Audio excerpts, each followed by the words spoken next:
Boeing has 100 years of aviation innovation behind it. And we know that innovating is the key to our future.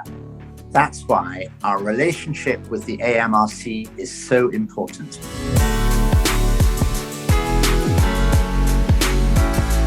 Boeing's work with the University of Sheffield started with an idea 20 years ago.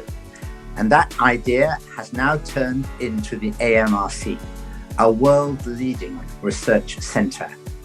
Together, we have been able to develop a model which really works for innovation across the aviation sector. We're using this model today to develop the next generation of innovation and entrepreneurs. And we now have 6 strategic partnerships with universities across the UK. And of course, the AMRC has a lot more strategic partners for its growing manufacturing base near Sheffield.